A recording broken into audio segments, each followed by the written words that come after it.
ओम शांति। 19 अगस्त 2025। आज की मुरली में बाबा ने हमें कहा है कि स्वधर्म को हम भूलते हैं, यही हमारी सबसे बड़ी भूल है। इसलिए अब बाबा हमें अभूल बनाने के लिए आए हैं। अभूल का मतलब जिसको कोई भी बात भूलती नहीं है। अब कोई भी बातें, ऐसी बहुत बातें जो मैं नहीं भूलती है, दुख की, दर्द की, पीड़ा की, कष्ट की, धोखों की, ऐसी बहुत सारी बातें हैं जो हमको नहीं भूलती हैं। और कभी कभी तो व्यक्ति क्या कर देता है, कमिटमेंट भी कर देता है कि ये बात तो मैं मरते दम तक नहीं भूलूंगा। और लेकिन वो बात कैसी है, सुख देने वाली है कि दुख देने वाली है? तो जब पक्का कर दिया है कि ये बात तो मैं मरते दम तक नहीं भूलूंगा, इसका मतलब हमने अपने आप को ये पक्का कर दिया है कि मरते दम तक मैं दुखी ही रहूंगा। तो आज बाबा ने भी अभूल बनने के लिए कहा है कि तुमको भूलना नहीं है, परंतु क्या नहीं भूलना है, तुम्हें अपना स्वधर्म नहीं भूलना है। तो आत्मा का स्वधर्म क्या है? शांति और पवित्रता और सुख, प्रेम और आनंद, शक्ति, ज्ञान। आत्मा का स्वधर्म है। इन सभी धर्मों के अंदर ज्ञान भी है। तो जब ये ज्ञान हमें मिल गया है कि किन बातों को याद रखना है और किन बातों को भूलना है, भूलने में सुख समाया हुआ है, याद रखने में भी सुख समाया हुआ है। तो डिफरेंस करना, कौन सी बातों को भूलने में सुख है, कौन सी बातों को याद रखने में सुख है।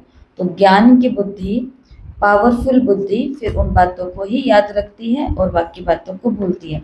तो आज की मुरली में बाबा ने लगभग 4 बातों या 5 बातों के ऊपर विशेष ध्यान खिंचवाया है, 5 बातों पर। तो उसे हम याद रखेंगे एक शब्द से, और वो शब्द है अभूल। ABHUL, ABHUL, अभूल। मुरली के अंदर अभूल ही आया है, ABHUL।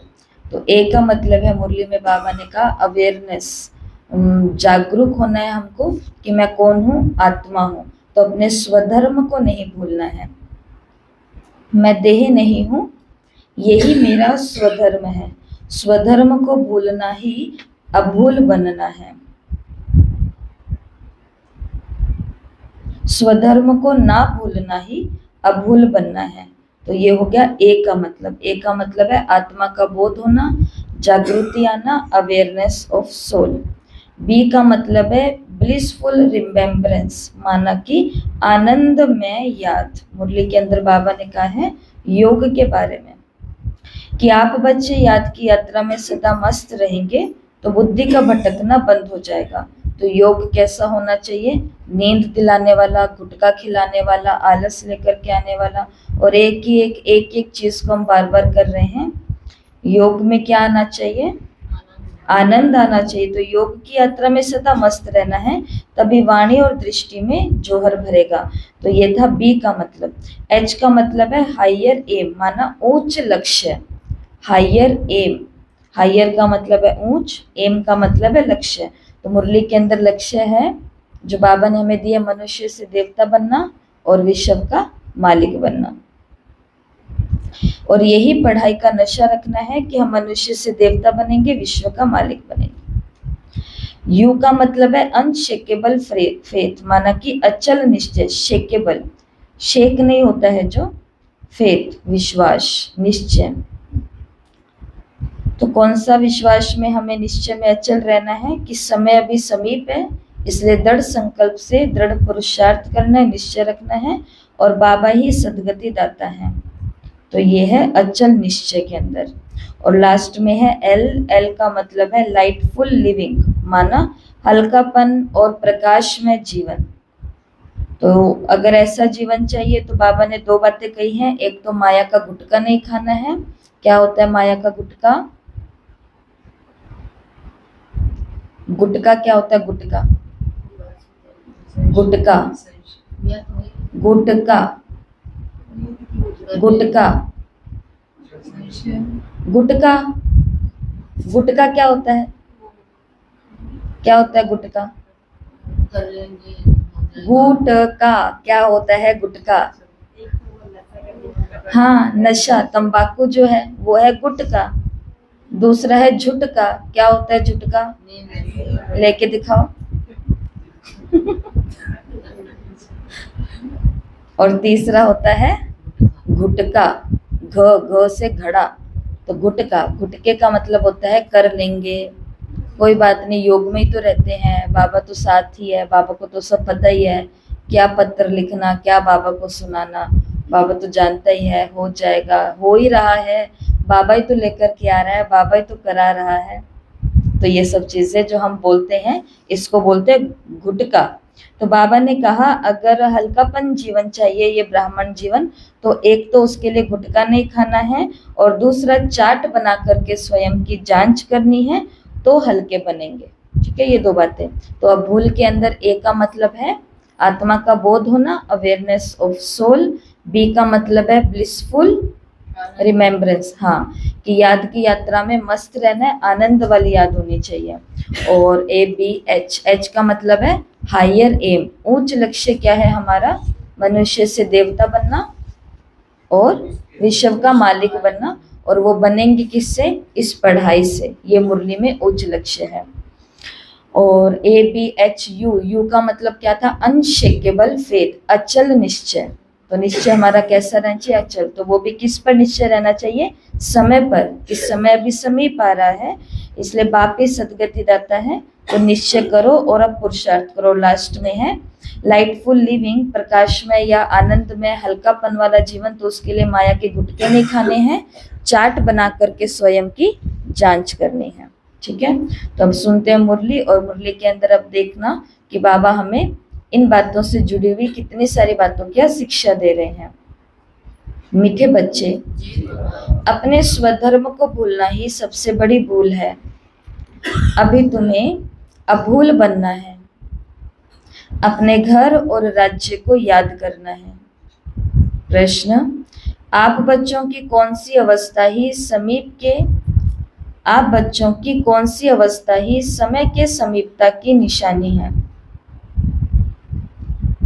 उत्तर, आप बच्चे जब याद की यात्रा में सदा मस्त रहेंगे, बुद्धि का भटकना बंद हो जाएगा, वाणी में जौहर आ जाएगा, अपार खुशी रहेगी, घड़ी घड़ी अपनी सत्युगी दुनिया के नजारे सामने आते रहेंगे। क्या क्या होगा? जब याद की यात्रा में मस्त, मतलब योग में बैठने का बार बार मन करेगा, मस्त रहेंगे, बुद्धि का भटकना बंद हो जाएगा, दृष्टि और वाणी के अंदर जौहर आ जाएगा, अपार खुशी रहेगी, और बार बार सत्युगी दुनिया के नजारे सामने दिखाई देंगे, तब समझो समय समीप है। विनाश में टाइम नहीं लगता, इसके लिए याद का चार्ट बढ़ाना है। विनाश में टाइम लगेगा, धरती की उथल पुथल में तो टाइम कुछ महीनों का लगेगा, वो चल रहा है अभी, ठीक है, लेकिन हमारा विनाश होने में कितना टाइम लगेगा? तो बाबा ने कहा ना कि मौत का बाजार गर्म है, तो इसके लिए विनाश में कोई टाइम नहीं लगता है, उससे पहले पहले ये सब चीजों का अनुभव कर लेना है, और उसके लिए क्या बढ़ाना है? अपना याद का चार्ट बढ़ाना है। गीत है, तुम्हें पाके हमने जहां पा लिया, जमी तो जमीन आसमां पा लिया। ओम शांति। रूहानी बच्चे इस गीत का अर्थ तो समझते होंगे। अब बेहद के बाप को तो पा लिया, बेहद के बाप से स्वर्ग का वर्षा मिलता है, जिस वर्षे को कोई छीन नहीं सकता। वर्षे का नशा तब चला जाता है जब रावण राज्य शुरू होता है। ये भी ड्रामा बना हुआ है। बच्चों को सृष्टि ड्रामा का भी ज्ञान है। ये चक्र कैसे फिरता है, इसको नाटक भी कहें, ड्रामा भी कहें। बच्चे समझते हैं, बरोबर बाप आकर सृष्टि का चक्र भी समझाते हैं। जो ब्राह्मण कुल के हैं उन्हों को ही समझाते हैं। बच्चे, तुम अपने जन्मों को नहीं जानते हो, मैं तुमको समझाता हूँ। पहले तुम सुनते थे 84 लाख जन्म लेने के बाद फिर एक जन्म मनुष्य का मिलता है।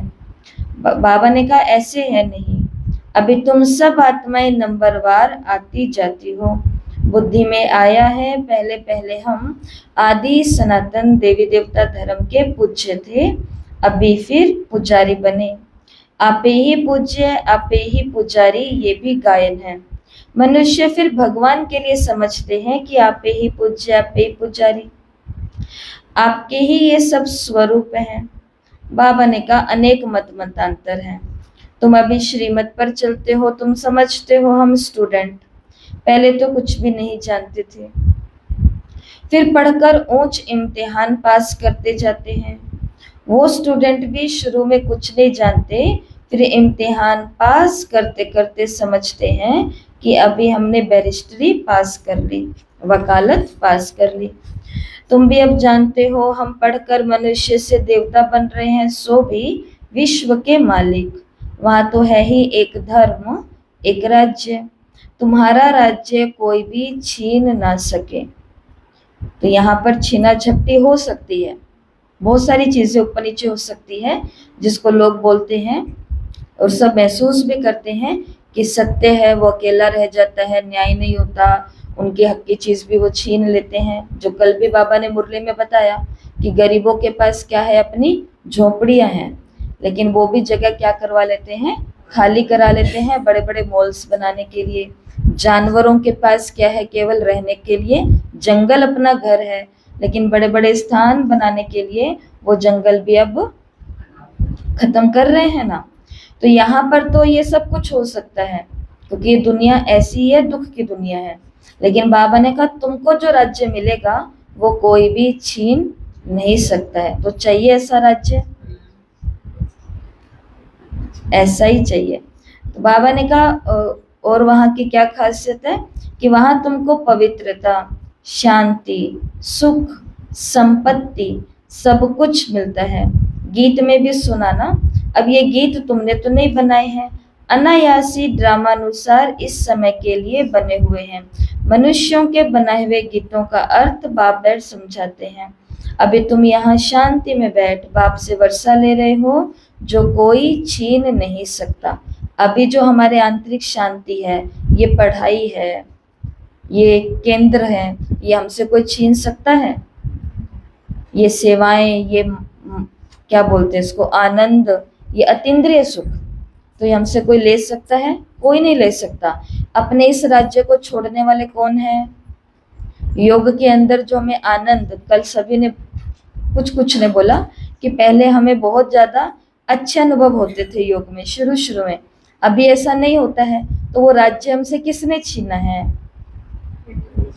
खुद ने छीना है, क्योंकि जब हम नए नए आते हैं तब हमें केंद्र के अलावा, सेवा स्थान और वहाँ के निमित्त आत्माओं के अलावा और कोई नहीं दिखता है। लेकिन धीरे धीरे धीरे वहाँ के अप्स एंड डाउन्स, उतराव और चढ़ाव, ये सारी बातें हमें दिखती हैं। अब जब इतनी सारी बातों को देखने में, करने में हम बिजी रहेंगे, तो हमारा राज्य माया छीनेगी कि नहीं छीनेगी?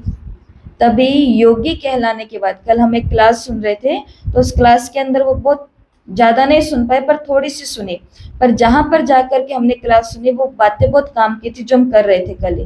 तो उसके अंदर ऐसा था कि धर्मराज पुरी से क्रॉस होकर के बाबा के भी बच्चे निकलेंगे, वो सजा भोगेंगे।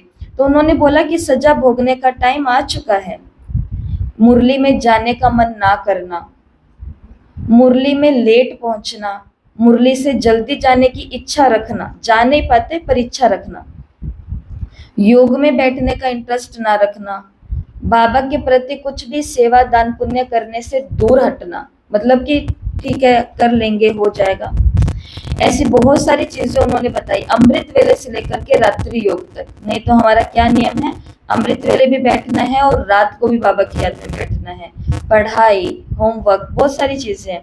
लेकिन हर एक से आत्मा का जी साइड में हो रहा है, छूटने की कोशिश कर रहे हैं, निकलने की कोशिश कर रहे हैं। तो ये किसकी सजा है? ये धर्मराज की सजा नहीं है। धर्मराज की सजा तो भोग ही रहे हैं, लेकिन ये सजा हमारे पास आई कैसे? क्योंकि उसका भी हमने ही आह्वान किया है, उसका भी तो हमने आह्वान किया है। लेकिन जो हुआ सो हुआ, जब जागो तभी सवेरा।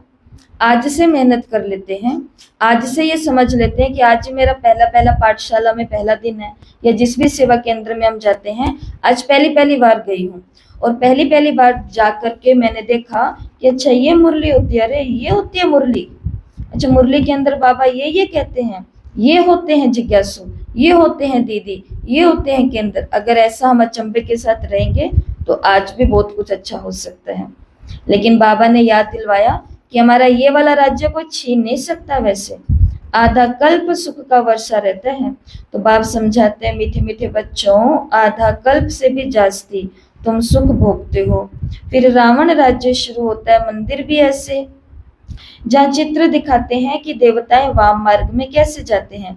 ड्रेस तो वही है, ड्रेस बाद में बदलती है। हर एक राजा को अपनी अपनी ड्रेस है, ताज आदि सब अलग अलग होते हैं। अब बच्चे जानते हैं हम शिव बाबा से ब्रह्मा द्वारा वर्षा ले रहे हैं। बाप तो बच्चे बच्चे ही कहते हैं ना। बच्चों, तुम अपने जन्मों को नहीं जानते हो, सुनते तो आत्मा ही है ना।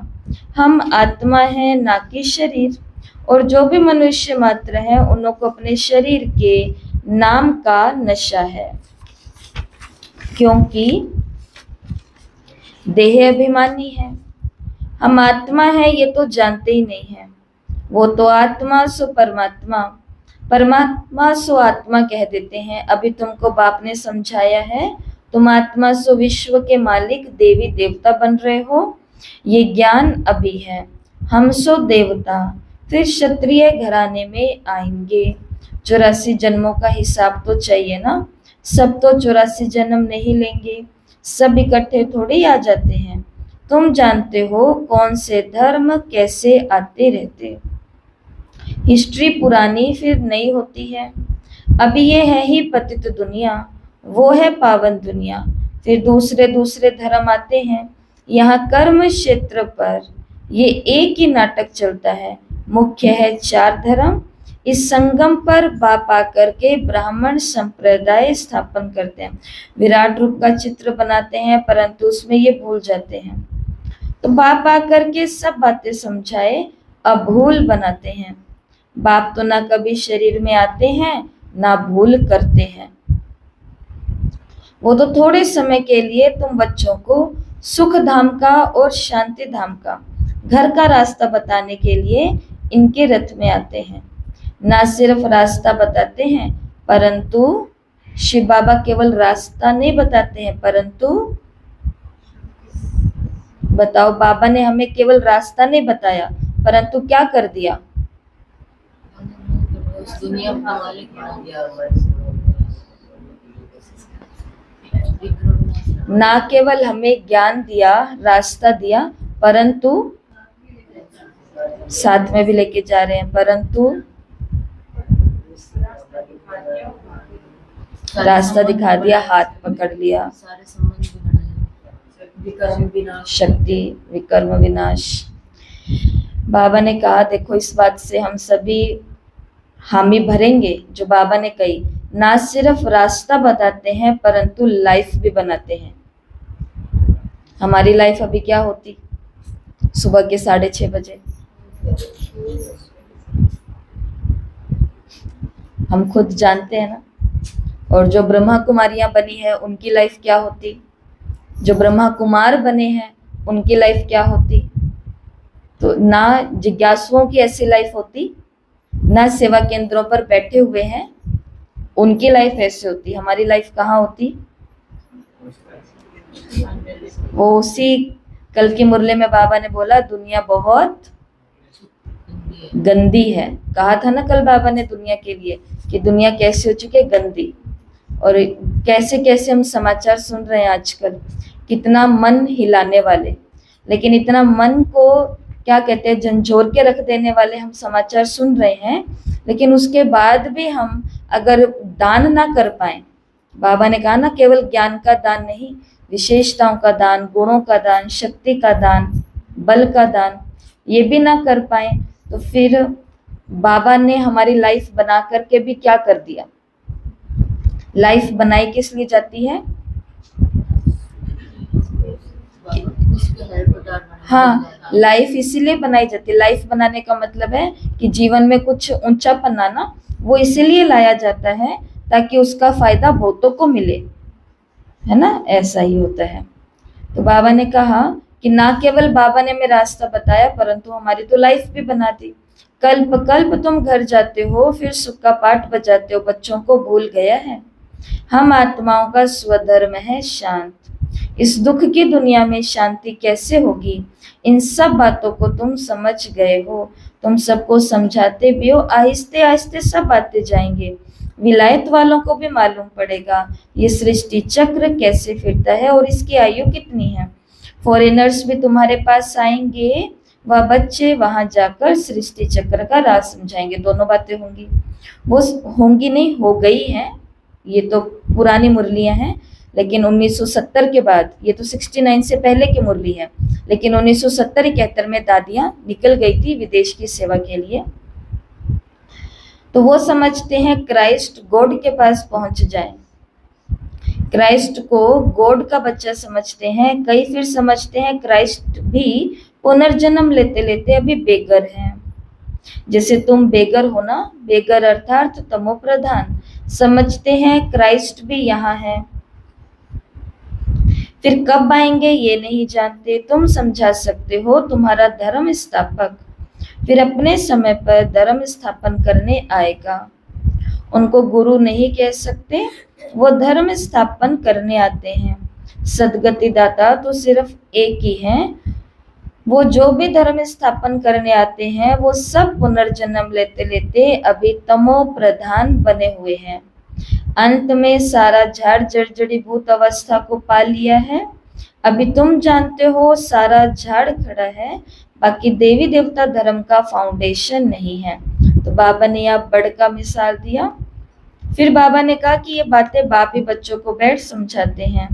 तुम बच्चों को तो बहुत खुशी होनी चाहिए। तो कलकत्ता में बाबा एक बड़ के पेड़ का मिसाल देते हैं, जहाँ पर बहुत लोग जाते हैं उसको देखने के लिए, और उस पेड़ के नीचे सिर्फ जो शाखाएं हैं, पेड़ की जो शाखाएं निकली वो भी नीचे लटक गई, और वो भी ऐसे लगता है कि तना है।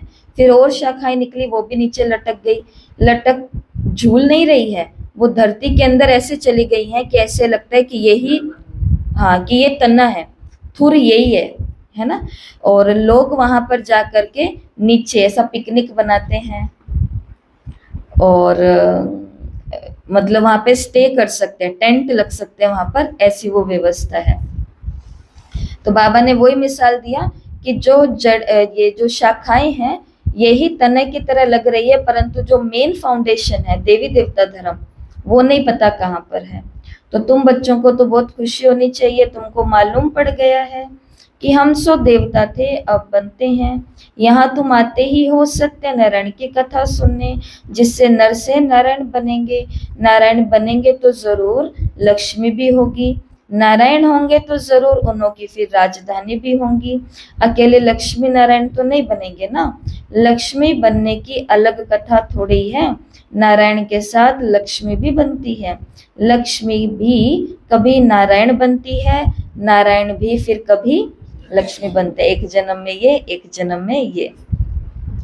कोई कोई गीत बहुत अच्छे हैं, माया के गुटके आने पर गीत सुनने से भी हर्षितपन आ जाता है। ये भी बाबा ने एक बहुत अच्छी युक्ति बताई है। योग नहीं लगता, गीत चला करके योग करो।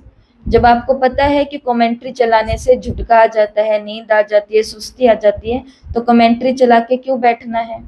उस समय कोई ना कोई गीत चलाओ, जैसे बाबा ने अच्छे अच्छे गीतों की बात कही है, या फिर कॉपी पेन लेकर के बैठो, स्वमान लिखना शुरू करो। तो माया के गुटके आने पर गीत सुनने से भी हर्षितपना आ जाएगा। जैसे तैरना सीखना होता है तो पहले गुटके आते हैं, फिर उनको पकड़ लेते हैं, समझे? जब कोई व्यक्ति, अभी हमको तैरना नहीं आता और हमको डाल दिया जाए किसी पूल के अंदर, किसी तालाब के अंदर, किसी नदी के अंदर, तो हम पहले क्या करेंगे? पहले क्या होगा उस व्यक्ति के साथ? हाँ, पहले वो गुटका खाएगा, नीचे जाएगा, फिर ऊपर आएगा, फिर नीचे जाएगा, फिर ऊपर आएगा। बाबा ने कहा ये हालत किसकी होती है? हम बच्चों की हो रही है। ये हालत बाबा के बच्चों की होती है। कैसे होती है? कि योग लगाया, अभी अभी बाबा दिखा और अभी अभी फिर कोई बात दिखे, फिर अभी अभी बहुत अच्छा लगा और फिर आंख खोली तो गर्दन नीचे लटकी हुई थी। ये हमारे साथ बहुत बाबा के बच्चों के साथ हो रहा है। तो बाबा ने कहा माया के गुटके बहुत खाते हैं, तैरने वाले तो बहुत होते हैं, उनकी भी रेस होती है, तो तुम्हारे में भी रेस होती है उस पार जाने की। तो मामिकम याद करना है, याद नहीं करते हैं तो गुटके खाते हैं। बाप कहते हैं याद की यात्रा से ही डैश होगा, क्या होगा? याद की यात्रा से ही याद की यात्रा से ही बेड़ा पार होगा, तुम उस पार चले जाएंगे।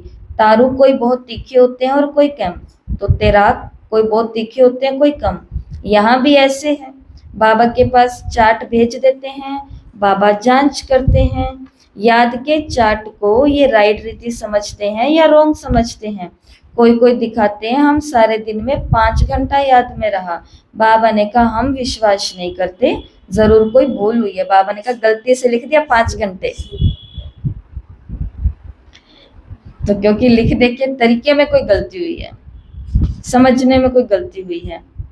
कोई समझते हैं हम जितना समय यहाँ पढ़ते हैं उतना समय तो हमारा चार्ट ठीक रहता है। बाबा ने कहा नहीं, इसमें बाबा ने रॉन्ग कर दिया। कई बोलते हैं कि हम मुरली क्लास में होते हैं, यहाँ होते हैं तब हमारा चार्ट अच्छा रहता है, यहाँ के बाहर निकलने से गड़बड़ी होती है। बाबा ने कहा यहाँ भी अच्छा नहीं रहता। देखो ऐसी इतनी स्पष्ट बातें बाबा की इस साल में 2025 के आप सभी मुरलियों को उठा करके देख लेना। बाबा साकार मुरलियों के अंदर भी एकदम स्पष्ट हो चुके हैं, माना इन योग और की बातों को लेकर के, नहीं तो इन मुरलियों में ज्यादा ज्ञान की बातें होती है। हाँ, अब बाबा देख रहे हैं। तो बाबा ने कहा नहीं, बहुत हैं जो यहाँ बैठे हुए भी सुनते हुए भी बुद्धि बाहर में कहाँ कहाँ लेकर के चले जाते हैं, पूरा तो सुनते भी नहीं है। भक्ति मार्ग में भी ऐसे ऐसे होता है। सन्यासी कथा सुनाते हैं और फिर बीच बीच में पूछते हैं कि बताओ हमने क्या सुनाया, तो फिर वो देखते हैं कि ये तो तवाई हो बैठा है, पूछते हैं फिर भी बताते नहीं है। बुद्धि कहाँ न कहाँ चली जाती है, एक अक्षर भी नहीं सुनती। यहाँ भी ऐसे ही है, बाबा देखते रहते हैं, समझा जाता है इनकी बुद्धि कहाँ बाहर भटकती रहती है, इधर उधर देखते रहते हैं। ऐसे ऐसे भी कोई कोई नए आते हैं, बाबा समझ जाते हैं पूरा नहीं समझा हुआ है, इसलिए बाबा कहते हैं नए नए को जल्दी क्लास में आने की छुट्टी ना दो, नहीं तो वायुमंडल को बिगाड़ते हैं। आगे चल तुम देखेंगे जो बहुत अच्छे अच्छे बच्चे होंगे यहाँ बैठे बैठे वैकुंठ में चले जाएंगे, बहुत खुशी होती रहेगी, घड़ी घड़ी चले जाएंगे। अभी टाइम नजदीक है, नंबरवार पुरुषार्थ अनुसार तुम्हारी अवस्था ऐसी हो जाएगी, कैसी हो जाएगी? घड़ी घड़ी स्वर्ग में अपने महल देखते रहेंगे, फिर ना लोग दिखेंगे, ना बातें दिखेंगी, ना लेन देन दिखेगा, ना मुझे ये कहा उसको ये कहा। ये बातें किन बच्चों को नहीं दिखेगी?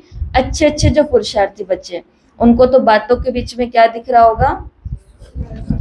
स्वर्ग में दिख रहा होगा महल की। ये बातों के चक्कर में मेरा वो महल और छूटेगा, इसलिए वो बातों पर ध्यान नहीं देंगे, वो अपने महल पर ध्यान देंगे, माना पुरुषार्थ पर। तो घड़ी घड़ी अपने महल देखते रहेंगे स्वर्ग में, जो कुछ बताना करना होगा उनका साक्षात्कार होता रहेगा। समय तो देख रहे हो ना, कैसी कैसी तैयारियां हो रही है, देख रहे हैं समय ऐसा है। पहले ये खबरें हम बाहर की सुनते थे, उस शहर में ये हो रहा है, ओ वहां देखो ये हो गया, शिव बाबा सबको शक्ति दो, सबको सद्बुद्धि दो। अभी वो चीजें हम अपने शहरों में तो देखनी शुरू कर दी है। सुन लिए कल के सबने न्यूज। कोई विश्वास कर सकता है कि एक दादा अपनी पोती का मर्डर कर सकता है? उसके अंदर ये निकल करके आया है, दादी का भाई, वो मामा लगता था रिश्तेदारी में। तो अब बताओ कौन से रिश्ते के ऊपर विश्वास करोगे? 8 साल के बच्चे को कहाँ भेज कर के आओगे, क्या उसका करोगे, किन से बचाओगे? इसके लिए जो आत्मा का पाठ है, सीरियस होकर के ब्राह्मण को सुन लेना चाहिए और अब अपने जीवन में धारण कर लेना चाहिए, अपने पुरुषार्थ पर, मतलब अपने ऊपर। आज ये बात को एकदम अंडरलाइन, जैसे पहले माताओं के हाथ पर खोद करके नाम लिखवाते थे ना, लिखा हुआ है किसी के, ये देखो ऐसे करते थे। और उनसे ये तो अभी एक ही निकला है ना हमारी क्लास में, तो ये एक ही है ऐसे। इनसे भी पहले के जमाने में जो होते थे, मतलब आपके जो सास माता जी और ये, इन लोगों के जमाने में सबके होते थे। उसके पीछे का कारण क्या था? कारण ये था कि वो पढ़ी लिखी तो होती नहीं थी, पढ़ी लिखी होती थी नहीं होती थी, तो उनको पता ही नहीं कि भाई हम किसी को बताएंगे हमारा एड्रेस क्या है, हमारा घर कहाँ है, हमारा ये कौन है वो कौन है, पति का नाम वो लेती नहीं थी। तो फिर वो क्या करते थे, या खुदवा देते थे उनके, कि कहीं पर खो जाए तो ये नाम देख करके वहां पहुंच जाएंगे। ये रीजन होता था। जो आजकल टैटू फैशन के रूप में बन रहे हैं, उसके पीछे कारण अनपढ़ होने का होता था। अभी तो पढ़े लिखे भी ये काम करा रहे हैं, ऐसा होता था ना। तो देखो ऐसे ही वैसा ही टैटू आज खोद करके हमें अपने दिल के ऊपर लिख लेना है। 3 बातों पर ये आज ही आपको बता रहे हैं, बारी बारी नहीं बताएंगे। तो एक तो अपने ऊपर, ये बात वैसे बहुत बारी बता चुके हैं पर आज लास्ट टाइम है। एक अपने ऊपर, दूसरा अपने लौकिक ये जो 4-5 जनों के बीच में आप रहते हो, बस इतना ही है, इनके ऊपर, और एक जिस केंद्र से आप जुड़े हुए हो उसके ऊपर। इन 3 चीजों के ऊपर ईमानदारी से ध्यान अब देना शुरू कर दो। ऐसे वाले हादसे जो हम सुन रहे हैं, ये हमारे पास, हमारे नजदीक भी किसी को नहीं आएंगे, लेकिन उसके लिए अटेंशन चाहिए। थोड़ा सा अटेंशन खोता है, हमारा ध्यान इधर उधर जाता है, तो किसी का ध्यान हमारे वालों के ऊपर भी तो आता है ना। जब हम दूसरों के ऊपर ध्यान रख रहे हैं, तो क्या किसी का ध्यान हमारे ऊपर नहीं आएगा? हमारे वालों के ऊपर आएगा तो कहाँ जाएगा? कहीं नहीं जाएगा। इसलिए ये वो मार्च का महीना चल रहा है, जब सारे हिसाब किताब बहुत जल्दी जल्दी सेटल हो रहे हैं। थोड़ा सा कुछ सोचा, बड़ा होकर के आएगा। थोड़ा सा कुछ गलत रूप किया, बड़ा होकर के आएगा, हमारे सामने आकर के खड़ा हो जाएगा। और कहाँ से आएगा? इस क्लास के रूप से आएगा, इस जो हमारा लौकिक फैमिली है उस रूप से आएगा, या अपनी मनोस्थिति बिगड़ रही है इस रूप से आएगा, कहीं से तो आएगा। और ये तीनों चीजों को सब अनुभव भी कर रहे होंगे। जो गड़बड़ी का अनुभव कर रहे हैं वो तीनों में अनुभव कर रहे होंगे, लेकिन जो अनुभव नहीं कर रहे हैं वो इन तीनों में ही बहुत रिलैक्स है। ना उनका मन भटकता है, ना उनके परिवार में उनको कोई प्रॉब्लम है, ना लौकिक में वो असंतुष्ट है। वो संतुष्ट है अपने काम से। उनको कभी ऐसा नहीं लगता कि मैं और अच्छा योग कर सकती थी, मैं और अच्छा सुन सकती थी, मैं और अच्छा सुना सकती थी। वो संतुष्ट है कि जो हमने बताया, सुना, किया, वो बहुत अच्छा किया। तो बाबा ने मुरली के अंदर कहा, ये बात हमने आपको क्यों याद करवाई? याद ना करवाते जो घटना घटी है, परंतु याद इसलिए करवाई है क्योंकि बाबा ने यहाँ बोला कि समय तो देख रहे हो ना, कैसी कैसी तैयारियां हो रही हैं। बाप कहते हैं देखना कैसे 1 सेकंड में ये सारी दुनिया के मनुष्य खाक में मिल जाएंगे। इसके लिए समय रहते सबको कहाँ परिचय दे दो? बाबा का परिचय उनके दिल के अंदर बिठा दो। मधुबन ले जाओ, सेवा केंद्रों में ले आओ, क्लासेस का उनको हिस्सा बनाओ। अगर सासू माएँ सुबह आ रही है क्लास सुनने के लिए, तो बहू रानियों को शाम को भेजो योग करने के लिए। कहीं पर तो कुछ सेटलमेंट करो, खुद भी आगे बढ़ो और अपने बच्चों बच्चियों को भी आगे बढ़ाओ। और उनको कहो ये जरूरी है, अब तुम्हारी इच्छा नहीं चलेगी, हम तुम्हारे बड़े हैं, अब हम कहते हैं कि तुमको योग करना ही पड़ेगा। और ये भला उनके लिए करके देखो। बाकी बाबा ने कहा 1 सेकंड लगेगा खाक में मिलने के लिए। बॉम्ब लगाया और ये खलास हुआ। बच्चे जानते हैं अभी अपनी राजाई स्थापन हो रही है, अभी तो याद की यात्रा में मस्त रहना है। वो जौहर बनना है जो कोई को दृष्टि से देखे और तीर लग जाए। पिछाड़ी में भीष्म पितामह आदि जैसे को तुमने ही ज्ञान के बाण मारे हैं, जट समझ जाएंगे। ये तो सत्य कहती हैं, ज्ञान का सागर पतित पावन तो निराकार भगवान है। श्री कृष्ण तो हो न सके, उनका तो जन्म दिखाते हैं। श्री कृष्ण के वही फीचर्स फिर कभी मिल न सके, फिर सतयुग में वही फीचर्स मिलेंगे। हर एक जन्म में हर एक के फीचर्स अलग अलग होते हैं। ये ड्रामा का पार्ट ऐसे ही बना हुआ है। वहां तो नेचुरल ब्यूटीफुल फीचर्स होते हैं। अब तो दिन प्रतिदिन तन भी तमो प्रधान होते जाते हैं। पहले पहले सतो प्रधान, फिर सतो रजो तमो होते जाते हैं। यहाँ तो देखो कैसे कैसे बच्चे जन्म लेते हैं, कोई की टांग नहीं चलती, कोई जामड़े होते हैं, क्या क्या हो जाता है। सतयुग में ऐसे थोड़ी होता है, वहां देवताओं को दाढ़ी आदि नहीं होती है, क्लीन शेव होती है। नैन चैन से मालूम पड़ता है कि ये मेल है, ये फीमेल है।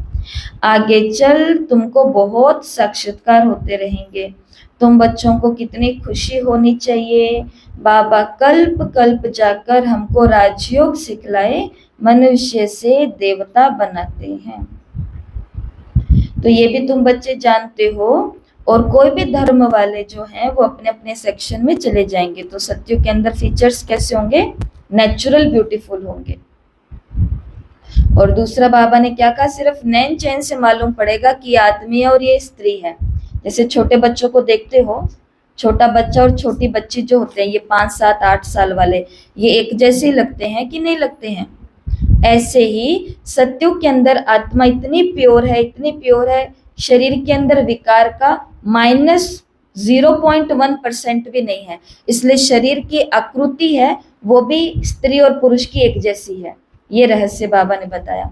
केवल चाल चलन से, माना बोलने की आवाज, उठने बैठने का तरीका, इससे पता चलेगा।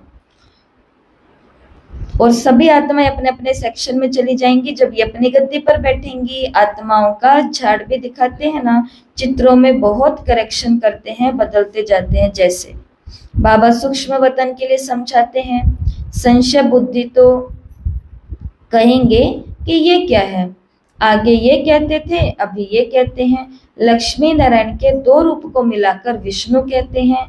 बाकी 4 भुजा वाला मनुष्य होता नहीं।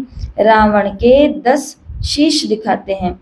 तो समय प्रति समय जो हमारे कोर्स के चित्र हैं, तो उनके अंदर बाबा ने चेंजेस करवाए हैं।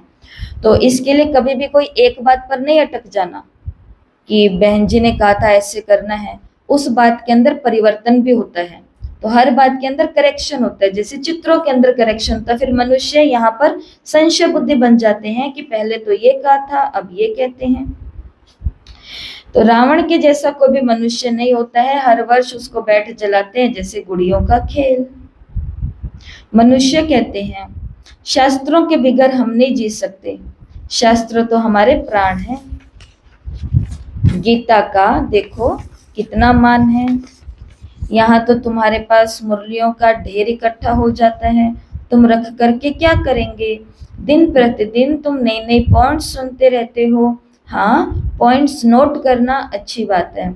भाषण करते समय रिहर्सल करेंगे, ये पॉइंट्स समझाएंगे। टॉपिक की लिस्ट होनी चाहिए।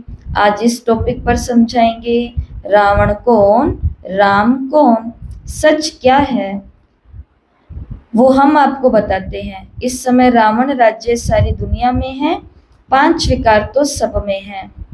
बाप आकर फिर राम राज्य की स्थापना करते हैं। ये हार और जीत का खेल है। हार कैसे होती है, हार कैसे होती है कुसुम बहन, हार कैसे होती है। बाबा को भूल जाते तो हार हो जाती है। हार कैसे होती है, जैसे कोई मुसीबत आ गई, बाबा को भी याद नहीं करते हैं, तो हार करके बैठ जाते हैं। मायूस होकर के बैठ जाना, ये भी हार ही है। तो मुरली के अंदर बाबा ने कहा कि हार जाते हैं। हार कैसे जाते हैं, 5 विकारों रूपी रावण से हार जाते हैं। तो ये उदासी और ये सब उस रावण के अंदर ही है। आगे पवित्र ग्रस्त आश्रम था, स्व पतित बन गए हैं।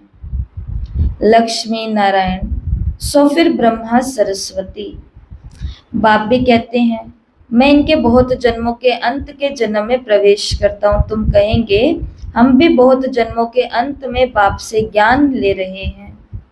ये सब समझने की बातें हैं। कोई तो डल हेड बुद्धि है जो कुछ भी नहीं समझते हैं। ये तो राजधानी स्थापन हो रही है, बहुत आए हैं और बहुत चले गए हैं, फिर भी आ जाएंगे। प्रजा में पाई पैसे का पद पालेंगे। तो बाबा ने कहा जो आए हैं चले जाते हैं ज्ञान सुन करके, तो बाबा ने कहा वो वापस आएंगे, विनाश के पहले पहले तो वो वापस आएंगे बाबा के पास, लेकिन क्योंकि उनका पद ही कैसा है, प्रजा में पाई पैसे का है, तो बस इतना पद लेने के लिए आ जाएंगे। क्योंकि राजा बनने के लिए तो क्या करना पड़ेगा, प्रजा बनानी पड़ेगी। अब प्रजा कहाँ बनाएंगे, जमुना बहन कैसे बनाएंगे प्रजा, ज्ञान सुन के ज्ञान सुना के कैसे बनाएंगे प्रजा। अपना राजा बनेंगे तो उधर भी राजा बनेंगे।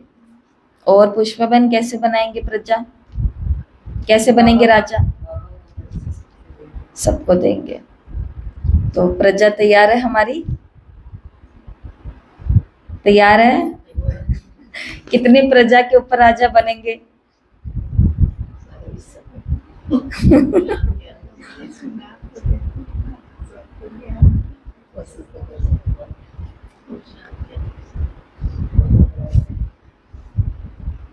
तो बाबा ने कहा ऐसा कि प्रजा बनना कोई बहुत बड़ी बात नहीं है, उसके लिए तो आओ, ये चित्र देखो बहुत अच्छा है दीदी, बहुत अच्छा है दीदी, ये कह करके चले जाओ। बाबा ने कहा 2 युगों में से किसी युग में प्रजा में आ जाओगे, इतना अच्छा अच्छा बोलने वाले भी, है ना। और लेकिन राजा बनना है, साहूकार बनना है, रॉयल फैमिली में आना है और महाराजा बनना है, इसके लिए पुरुषार्थ तन मन और धन ये तीनों का है। तन को सेवा के अंदर झोंकना पड़ेगा, मन को भी बाबा की याद में लीन करना पड़ेगा, और धन से भी समाज की सेवा करनी पड़ेगी। जो ये लगाएगा, पहले कोई भी हम फैक्ट्री शुरू करता है, कोई व्यक्ति व्यापार शुरू करता है, तो पहले तो इन्वेस्ट ही करता है ना, पहले अपने पास जो संसाधन होते हैं वो लगाता है, बाद में उस फैक्ट्री से उसको मुनाफा मिलता है। तो पहले हमें भी लगाना पड़ेगा अपना, फिर जाकर के हमें मुनाफा होगा। बाकी बाबा ने कहा प्रजा तो पाई पैसे का पद है, वो भी तो चाहिए ना।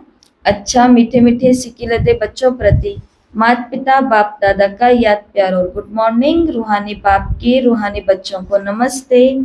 हम रूहानी बच्चों की रूहानी माता पिता बाप दादा को याद प्यार नमस्ते, गुड मॉर्निंग, ओम शांति।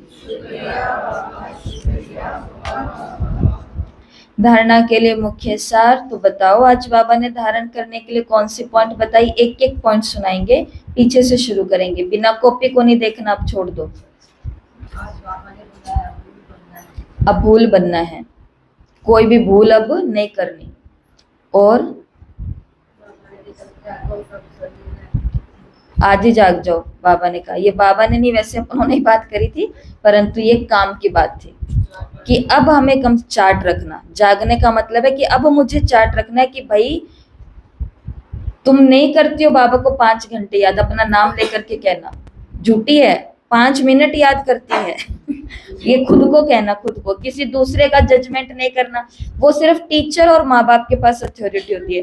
एक टीचर और एक माँ बाप होता है जो बच्चे को देख करके कह सकता है कि तुम गलत हो, तुम सही हो, तुम कम पढ़ते हो, तुम ज्यादा पढ़ते हो। बाकी ये दोस्त और सखी सहेलियां आपस में होते हैं साथी, वो एक दूसरे को कहने का कोई हक नहीं रखते। तो एक दूसरे की चेकिंग कम करनी है, खुद की चेकिंग फिर भी हमें ज्यादा करनी है। और 10 बोलो सुरेंद्र भाई जी, सामने दिखाई देंगे, समीप दिखाई देंगे। हाँ, लेकिन प्रॉब्लम ये है कि 1 मिनट विमला बना रही लेकिन प्रॉब्लम तो यही है ना। देखो इस बात का भी सॉल्यूशन ढूंढ ले लो आज कि अब देखो बाबा ने मुरली में बोला कि याद में बैठो तो तुम्हारी बुद्धि भटकनी बंद हो जाएगी, परंतु प्रॉब्लम यही है कि योग में बैठने की तो बुद्धि नहीं हो रही है। तो अब इसका क्या समाधान है? इसका समाधान है जबरदस्ती बैठ जाओ। नियम यहाँ पर काम आते हैं हमारे नियम। नियम का मतलब है रघुकुल रीत सदा चली आई, प्राण जाए पर वचन न जाए। मैंने कमिटमेंट कर लिया है कि दिन में मुझे इस 1 घंटे में बैठना है। अब बैठना है का मतलब बैठना है, बस यही होएगा, तो होएगी बुद्धि भटकनी। बिल्कुल 25 साल की एक बहन है, उसके पास बिल्कुल छोटा ही बच्चा है अभी, और सिर्फ वैसे वो मिली, कोई उसको ज्ञान नहीं है ज्यादा, कोई कुछ नहीं है उसको, बस हमने उसको बोला कि अगर आपको अपनी इस समस्या का समाधान करना है, ऐसे निकलना है, तो आपको अमृत वेले उठना चाहिए। वो कहती कोई बड़ी बात नहीं है। अब छोटे बच्चे वाली छोटी सी उम्र की वो माँ है, और 14 लोगों के परिवार में रहती है, वो 14 लोगों की जॉइंट फैमिली के परिवार में रहती है। 4 बजे उठ करके बाबा को याद करती है। 3 दिन फोन आए लगातार कि दीदी योग नहीं लग रहा, क्या होता है, योग नहीं लग रहा, क्या होता है, योग नहीं लग रहा, क्या होता है। फिर यहाँ पर बुलाया कि ये देख लो बाबा का फोटो, यहाँ योग लगाओ, यहाँ योग लग गया। अब फिर उनके फोन आते हैं कि सुबह 4 बजे बाबा की याद में बैठते ही गीत चला लेती हूँ, और मुझे बाबा दिखाई देता है, ब्रह्मा बाबा, जो मैं उधर फोटो देख करके आई हूँ। तो मैं घर नहीं होती हूँ, मैं वहां होती हूँ।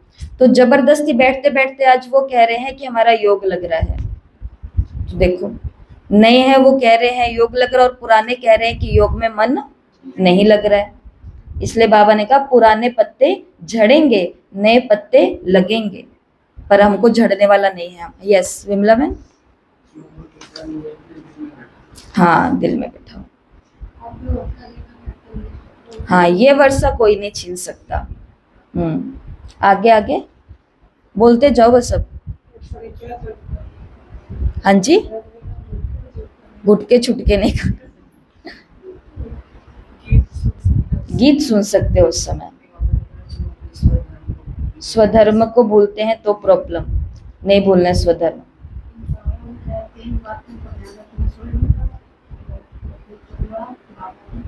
बाबा का घर,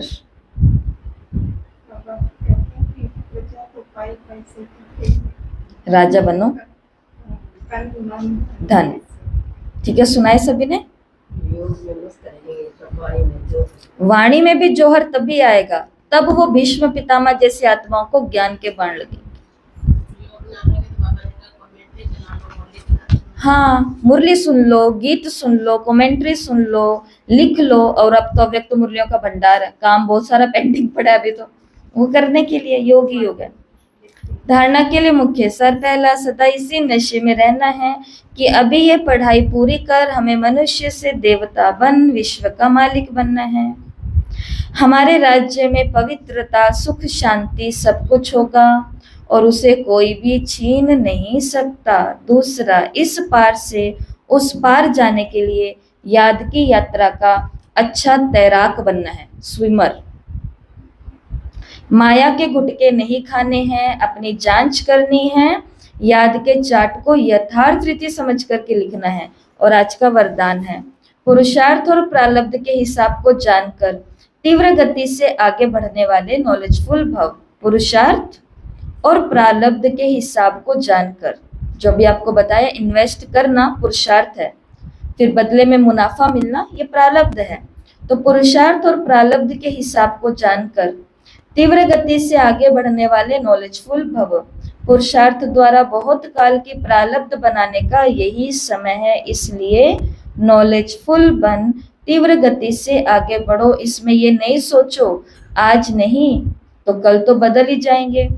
बाबा ने कहा इससे ही तो अलबेलापन कहा जाता है। अभी तक बाप दादा स्नेह के सागर बन सर्व संबंध के स्नेह में बच्चों का अलबेलापन साधारण पुरुषार्थ देखते सुनते भी एक्स्ट्रा मदद दे करके, एक्स्ट्रा मार्क्स दे करके आगे बढ़ा रहे हैं। बाबा बाबा के प्यार के रूप में अभी भी हमें कोई बात नहीं बच्चे, कोई बात नहीं, कोई बात नहीं, अनुभव होता है कि नहीं होता, बढ़ा रहे हैं। तो नॉलेजफुल बन हिम्मत और मदद के विशेष वरदान का अब लाभ लो। और स्लोगन है, प्रकृति का दास बनने वाले, प्रकृति का दास बनने वाले ही उदास होते हैं, इसलिए प्रकृति जीत बनो। प्रकृति का दास बनने वाले ही उदास होते हैं, इसलिए प्रकृति जीत बनो। और आज के अव्यक्त इशारे हैं, जैसे कोई सागर में समा जाए तो उस समय सिवाय सागर के और कुछ नजर नहीं आएगा। तो बाप अर्थात सर्व गुणों के सागर में समा जाना, इसको कहा जाता है लवलीन स्थिति। तो बाप में नहीं समाना, लेकिन बाप की याद में स्नेह में समा जाना है। ठीक है, तो ये थी आज की मुरली। तो अभूल जो हमारा वो हमने शब्द लिया है, उसके ऊपर आज की मुरली आप पूरे दिन में भी 4-5 बारी रिपीट करोगे तो सारे पॉइंट्स हैं वो कवर हो जाएंगे। और कल से हमारी अव्यक्त मुरली 1981 की भट्टी शुरू होगी। 6 से 7 मुरली क्लास साकार मुरली होगी और 7 से 8 लगभग पौने 8 तक अव्यक्त मुरली होगी। ठीक है, तो आज सभी को क्या काम करना है? वैसे कल सभी ने, हमारी क्लास में से तो किसी ने भी काम नहीं किया। जो प्रश्न गलत है वो आपको 3-3 बारी किया है, कुसुम बहन ने किया। ठीक है, 3-3 बारी लिखने के लिए कहा था, कैलाश बहन ने भी किया है। ठीक है, तो कुछ 2-4 ने भेजा है ग्रुप के अंदर, बाहर की बहनों ने। तो ये भी आज के दिन में ये काम सबको कंप्लीट कर लेना है। जो प्रश्न गलत हुए सारे के सारे आपको लिख करके भेज दिए। 45 प्रश्न आ गया, फोटो भेज दी। ठीक है, नहीं मैं देखा नहीं ना सुबह फोन। हाँ, तो फिर तभी आप कह रहे हो आ गया, तो मैंने ध्यान नहीं दिया। हाँ, अगर आपने कर लिया तो फोटो भी भेज दो। ठीक है, और तो जिन्होंने नहीं किया, जो प्रश्न गलत है उनको 3-3 बारी लिख करके भेजना है। ठीक है, यही हमारी पनिशमेंट है। इससे हमको बाबा का मावा, और ये अच्छी पनिशमेंट है। मावा की तो याद होएगा और क्या होएगा। ठीक है, और कल से फिर नई भट्टी शुरू होगी। 1981 की किताब सबको लेकर के आनी है। और आज रात को 8 से 8:20 तक हमारी जो हमारा वो क्लब बना हुआ है स्टडी स्टार्स, तो उसके ऊपर हम सभी मिलेंगे और इकट्ठे मिल करके एक ही समय एक साथ में अव्यक्त मुरली का अध्ययन करेंगे। तो एक ही समय एक साथ में जब योग करते हैं तो उसके प्रकंपन फैलते हैं। इसी प्रकार एक साथ बैठ करके अलग अलग स्थानों पर एक ही समय अगर अव्यक्त मुरली हम पढ़ेंगे तो उसके भी हमें अलग अनुभव होते हैं। कर रहे हैं लोग, तो हमें भी इसका भी बिल्कुल हिस्सा बनना है।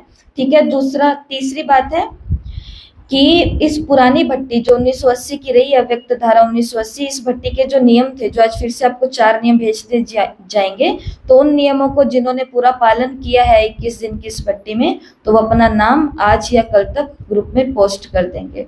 और कल किसी ने कहा था साकार मुरली की क्लास के अंदर कमेंट आया था कि हमें भी टेस्ट का लिंक चाहिए। तो लिंक आज की इस क्लास के डिस्क्रिप्शन के अंदर मिल जाएगा, तो वहां जाके जिसको पेपर देना है वो पेपर दे सकते हैं। ठीक है, ओम शांति।